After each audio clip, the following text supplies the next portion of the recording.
할렐루야. 오늘도 하나님의 기쁨이 우리에게 충만하시기를 주님의 이름으로 축원합니다.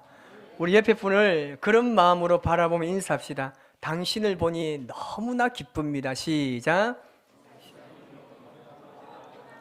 좀 반가운 얼굴로 정말 기쁜 마음으로 서로 축복하며 오늘 주님께서 주신 이 생명의 말씀이 우리의 삶을 지도하는 큰 은혜가 있기를 바랍니다. 오늘 우리가 읽은 이 말씀은 우리가 너무나 익히 잘 알고 있는 말씀입니다. 그래서 우리가 이 말씀을 대할 때마다 언뜻 보기에 정말 이해할 수 없는 말처럼 들립니다. 왜냐하면 너는 내 떡을 물 위에 던져라 라고 말씀하기 때문입니다. 우리는 떡을 물 위에 던지는 것이 잘 이해가 되지 않습니다. 왜 우리가 먹어야 될 떡을 흘러가는 물 위에 던져야 합니까? 떡을 물 위에 던지는 것은 어리석고 무의미한 행동이 아닌가라는 생각이 먼저 드는 것이 사실입니다.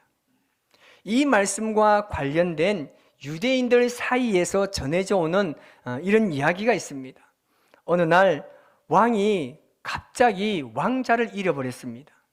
이 왕자가 강가에서 놀다가 거센 급류에 휩쓸려서 그만 실종되고 만 겁니다. 왕은 모든 군대를 총동원해서 이 사랑하는 왕자를 찾기 위해서 강 하류까지 샅샅이 수색했지만 결국 찾지 못했습니다. 왕은 왕자가 죽은 것으로 알고 굉장히 낙담하게 됩니다. 그런데 여러 주간이 지난 어느 날 왕자가 깊은 강 한 복판에 그 바위 위에서 발견이 되었습니다. 왕자가 살아있다는 소식에 이 왕이 너무나 기쁜 겁니다. 이 왕자가 어떻게 살았는지를 알아봤더니 왕자가 이 강물에 떠내려가다가 강 한복판에 솟아있는 그 바위에 걸려서 구사일생으로 그 바위에 앉아서 살게 된 겁니다. 놀랍게도 아침 저녁으로 강물 위로 주머니가 떠내려왔다고 합니다. 그리고 그 주머니에는 늘 빵이 들어있곤 했다는 거죠. 왕자는 그 강물 위로 흘러내리는 그 빵 조각을 먹으면서 생명을 유지했고 마침내 구조될 수가 있었던 것이었습니다. 그런데 그 주머니에는요, 벤 하산이라는 이름이 새겨져 있었습니다. 그래서 왕은 자기 나라에 그런 이름을 가진 사람이 있는지 수소문했고 강가에 정말 그런 이름을 가진 사람을 찾아낸 겁니다. 이 벤 하산이 아침 저녁으로 이 가죽에 빵을 담아서 강물로 흘려보낸 겁니다. 그래서 그 왕이 이 벤 하산을 불러와서 그에게 질문합니다. 도대체 왜 이런 일을 했냐고 질문하게 되죠. 그때 벤 하산이 이야기합니다. 왕이시여, 저는 어려서부터 늘 선행을 행하라, 내 떡을 물에 던져라, 여러 날이 되고 나면 도로 찾을 것이라는 말씀을 저는 어려서부터 듣고 자랐습니다. 그리고 그것이 정말 그렇게 되는지 그렇게 되지 않는지 정말 알고 싶어서 그렇게 강물에 흘려보냈다는 겁니다. 그런데 마침 그 말이 정말 진실이었다는 것을 제가 알게 되었습니다라고 이야기합니다. 이 왕이 이 벤 하산에게 큰 상을 내렸다고 합니다. 오늘 이 말씀은 우리가 물 위에 떡을 던지는 일은 남들의 보기 어쩌면 어리석은 행동인지 모르지만 결코 그렇지 않다는 것을 우리에게 일깨워주는 말씀입니다. 다시 말하면 우리가 다른 사람들을 위해서 함께 나누고 베푸는 삶을 살면 반드시 풍성한 열매를 거둘 날이 있을 것이라는 말씀인 거죠. 이렇게 우리의 가진 소중한 것을 물에 던질 때 그것이 당장에는 소용이 없고 심지어는 어리석은 낭비처럼 여겨지는 것 같아도 결코 그렇지 않다는 것과 때가 되면 반드시 열매를 맺는다는 말씀입니다. 이 믿음으로 아무런 보상도 바랄 수 없고 어떠한 대가도 기대할 수 없는 그런 곳에 사랑의 떡을 던지라는 말씀입니다. 자, 그럼 그렇다면 어떻게 우리의 떡을 물 위에 던질 수 있을까요? 무엇보다 우리는 우리의 도움이 필요한 사람들과 우리 주변에 있는 사람들에게 행한 선행을 통해서 내 떡을 강물에 던질 수 있다는 겁니다. 갈라디아서 6장 10절에 이런 말씀이 있습니다. 그러므로 우리는 기회에 있는 대로 모든 이에게 착한 일을 하되라고 말씀합니다. 이 말씀은 뭐겠습니까? 기회가 있는 대로 착한 일을 하라는 겁니다. 누군가가 도움이 필요한 것이 보이면 그것은 하나님께서 나에게 말씀에 따라 살아갈 수 있는 기회를 주는 것이고 이 기회를 놓치지 말고 그에게 필요한 도움을 주라는 겁니다. 미국에 존스 홉킨스 병원이 있는데요. 이 병원의 창립 멤버이자 유명한 산부인과 의사였던 하워드 켈리라는 이 의사가 실제적인 인물로 실화가 굉장히 유명한 실화가 하나가 있습니다. 그것은 뭐냐면 1880년도에 미국 미시시피주에 굉장히 가난한 고학생으로 이 사람이 살게 된 겁니다. 그러니까 학비를 벌기 위해서 일을 하기 시작하는데 방문 판매를 시작합니다. 그런데 생각처럼 방문 판매가 쉽지 않은 겁니다. 어느 날 너무나 배가 고픈 거예요. 배가 고파서 방문 판매를 하는 도중에 한 집에 집 문을 두드리게 된 겁니다. 여러분 생각해 보십시오. 배가 고파서 남의 집의 문을 두드리는 것이 얼마나 절박한지 우리가 알 수 있습니다. 그런데 그 대문의 문을 열고 나온 사람이 아주 어린 소녀였습니다. 그런데 그 소녀에게 자기의 배고픔을 말하려고 하니까 말할 수 없는 거예요. 그래서 이 하워드 켈리가 물 한 잔만 줄 수 있느냐고 이야기합니다.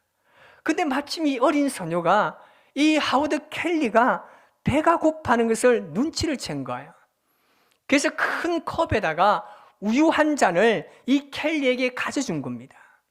이 하워드 켈리는 이 우유 한 잔을 막 허겁지겁 다 마시고 난 이후에 그 소녀에게 물었습니다. 얼마를 주면 되냐라고 물어보니까 이 소녀가 이야기합니다. 우리 어머니가 친절을 베풀 때는 돈을 받아서는 안 된다고 말씀하셨어요 라고 이야기합니다.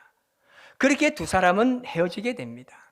그리고 10여 년이 지난 이후에 이 소녀가 성장하여 그만 불치병에 걸리게 된 겁니다. 어느 병원에서도 이 여인을 받아주지 않습니다. 그때 한 의사가 그녀에게 나타나서 끝까지 치료해주고 보호해주겠다고 이야기합니다. 다행히 이 여인의 건강을 회복했습니다. 하지만 이 치료를 받으면서 이 막대한 치료비 때문에 엄청나게 걱정해 있는 겁니다. 그때 이 요금 청구서가 날아왔는데 이 여인이 청구서를 보고 깜짝 놀란 거예요. 왜냐하면 이 병원 치료비가 제로로 되어 있는 겁니다. 그리고 이 청구서에는 짧은 글이 하나 적혀져 있었는데 그 내용이 이겁니다. 10여 년 전 우유 한 잔으로 계산은 완료되었습니다 라는 글귀였습니다. 이 사람이 바로 하워드 켈리였습니다. 이 사람이 이 제왕절개를 최초로 해서 성공했던 인물입니다. 이 실화가 우유 한 잔의 기적이라는 기록으로 지금도 남아있다고 합니다. 이 실화를 배경으로 해서 이 동남아나 여러 나라에서 홍보용으로 영상을 많이 제작하기도 했습니다. 여러분, 이렇게 돌아오는 겁니다. 이렇게 돌아오게 되어 있습니다. 우리가 아무런 기대를 하지 않고 아무런 대가를 바라지 않고 그저 순수한 마음으로 내 주위에 있는 사람들에게 행한 이 착한 일이 뜻하지 않는 시간에 뜻하지 않는 방법으로 반드시 돌아오는 것입니다. 이것이 하나님께서 오늘 우리에게 주시는 말씀입니다. 오늘 본문의 전도서는요, 이 전도서 기자가 이렇게 이야기합니다. 7에게나 8에게 나누어 줄지어다 라고 말합니다. 이 말씀을 현대인의 성경으로 이렇게 번역되어 있습니다. 되도록 많은 사람에게 나누어 주어라. 이 땅에 무슨 재난이 일어날지 알 수가 없다라고 번역되어 있습니다. 이 말씀을 가슴 깊이 새기고 있는 유대인들은요, 오늘날도 이런 마음을 항상 품고 있다고 합니다. 내가 일생을 사는 동안에 최소 7사람이나 혹은 8사람에게 나누고 베품으로 영향을 끼쳐야 한다는 마음을 가지고 있다고 합니다. 이와 관련해서 신명기 15장 10절에는요 이런 말씀이 있습니다. 우리 같이 한번 읽습니다. 너는 반드시 그에게 줄 것이요 줄 때에는 아끼는 마음을 품지 말 것이니라. 이로 말미암아 내 하나님 여호와께서 내가 하는 모든 일과 내 손이 닿는 모든 일에 내게 복을 주리라. 아멘. 우리는 이런 하나님의 말씀을 통해서 우리가 떡을 던질 때 어떤 자세로 던져야 하고 어떤 마음으로 던져야 하는지를 알게 되는 겁니다.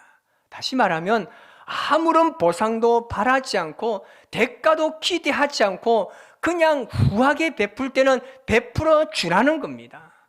계산을 따지지 말고 주면 오히려 하나님께서 넘치도록 결과적으로 베풀어 주시는 겁니다. 그리고 본문 4절에 보면요, 이 현대인의 성경에 이렇게 이야기합니다. 바람이 분다고 기다리면 씨를 뿌리지 못할 것이며 구름이 끼었다고 기다리면 추수하지 못할 것이다 라고 기록합니다. 날씨를 보니까 씨를 뿌리기에 적합하지 않습니다. 그러면 사람들은 씨 뿌리지 않습니다. 날씨가 흐리고 바람이 부는데 씨를 뿌릴 사람이 과연 누가 있겠습니까?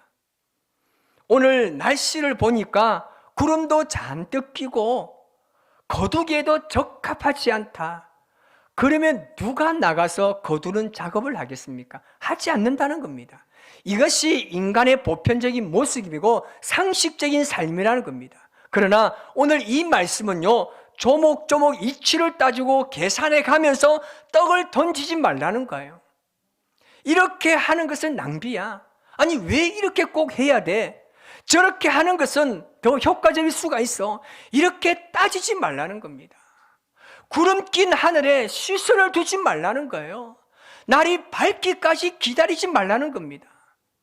지금 환경이 좋지 않으니까 더 나은 환경이 될 때까지 기다리자, 그렇게 하지 말라는 말입니다. 왜냐하면 이런 마음으로는 절대 우리의 떡을요 무리에 던질 수 없기 때문입니다. 철학자 에이리 프롬은요 그의 책 사랑의 기술에서 이런 말을 합니다.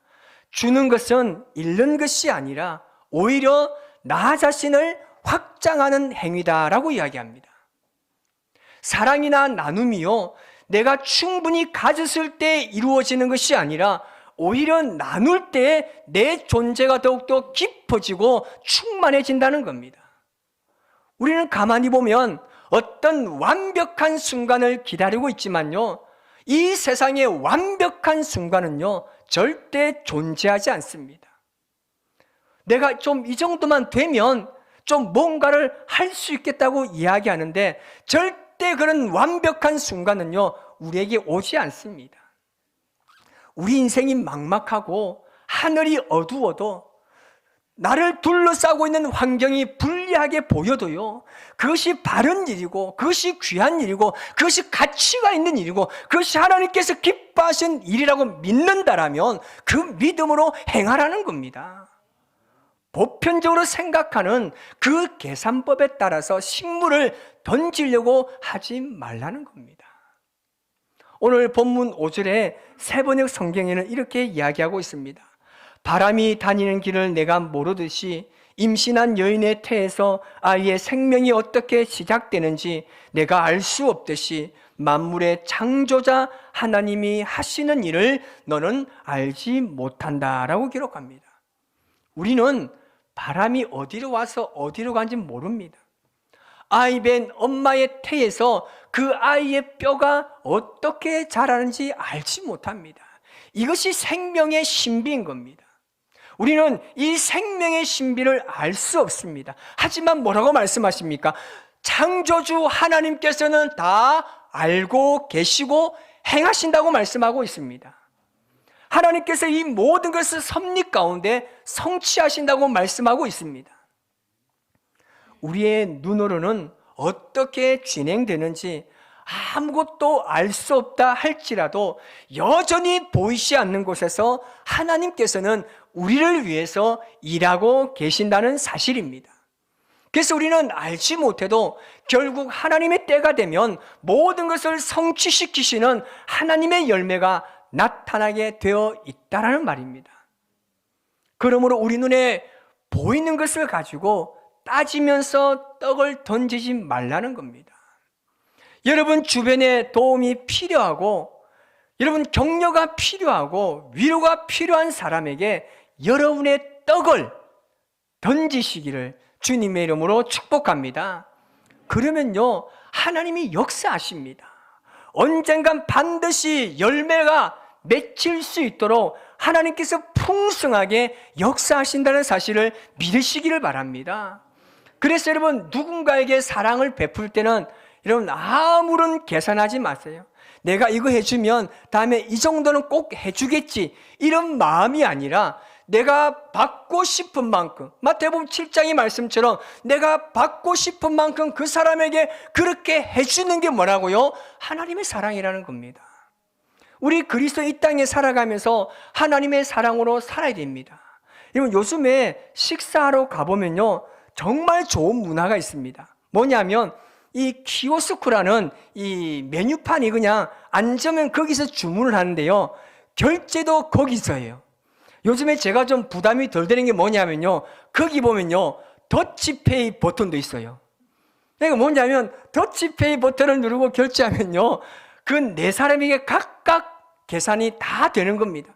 이 또 계산해야 되나? 이 좀 더 많이 드는데 이런 생각할 필요 없다는 겁니다. 너무나 편해졌습니다.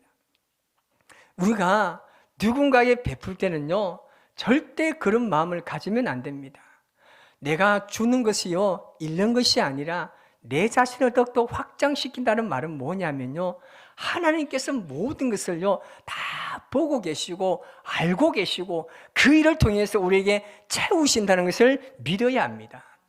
보통 세상의 일반적인 사람들은요 남에게 나누고 베푸는 개념을 어떻게 생각하느냐면요 give and take라고 해서 주는 만큼 받는다는 사고방식을 가지고 있습니다.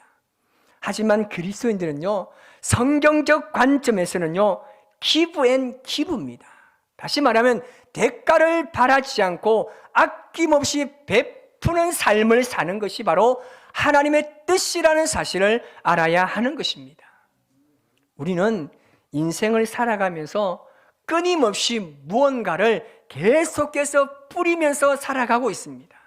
말 한마디, 작은 친절, 이 헌신과 봉사, 그리고 믿음과 마음까지 이 모든 것은요 보이지 않는 씨앗이 되어서 우리의 삶 속에서 심겨지게 되는 겁니다. 그리고 그 씨앗은요 시간의 흐름에 따라 익어져가는 과정을 통해서 자라나게 되고 결국 우리가 상상하지 못했던 방식으로 열매를 맺게 되는 것입니다. 여러분 익지 않는 과일은 뜯습니다. 설익은 곡식은 씁니다.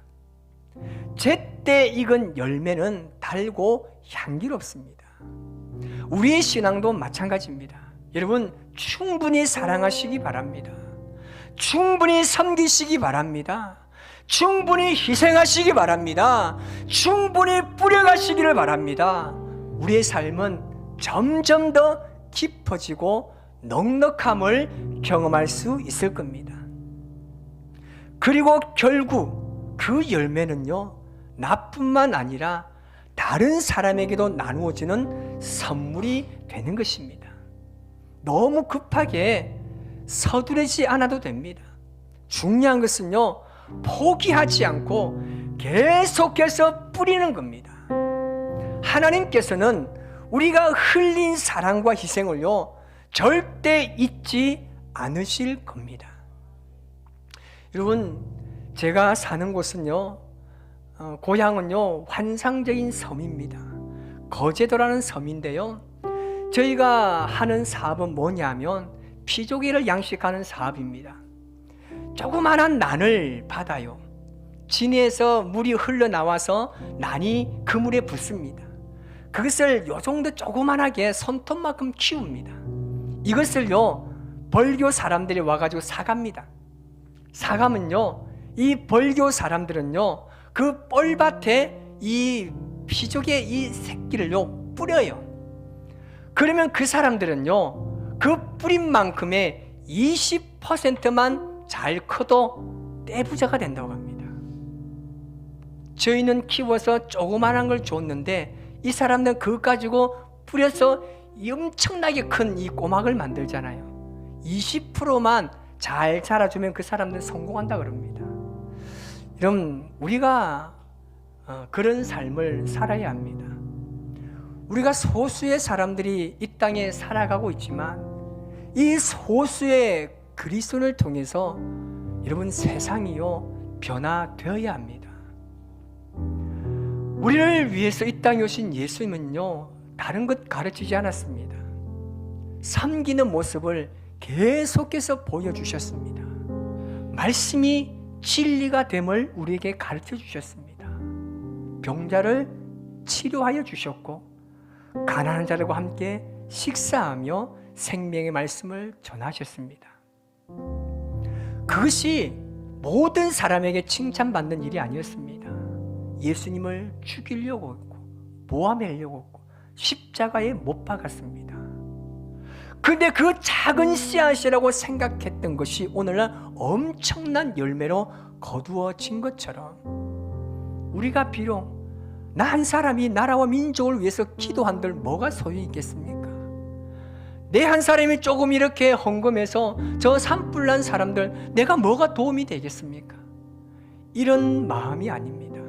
우리는요, 정말 할 수만 있다면 포기하지 말고 계속해서 뿌려가야 하는 것입니다. 이 뿌리는 것을요, 하나님께서 거두실 때는 엄청난 열매로 거두시는 겁니다. 그리고 어느 날 우리가 뿌린 씨앗들이 점점 익어감으로 가장 좋은 것을 가장 좋은 때에 가장 좋은 방법으로 풍성한 열매로 돌아올 줄 믿습니다. 이번 한 주간 이 말씀을 붙들고 그리스도인의 향기로운 삶을 살아서 여러분의 삶을 통해서 하나님의 거룩하심을 드러내는 삶을 살아가시기 바랍니다. 하나님의 위대하심과 하나님의 살아계심이 여러분의 삶을 통해서 수많은 사람들에게 증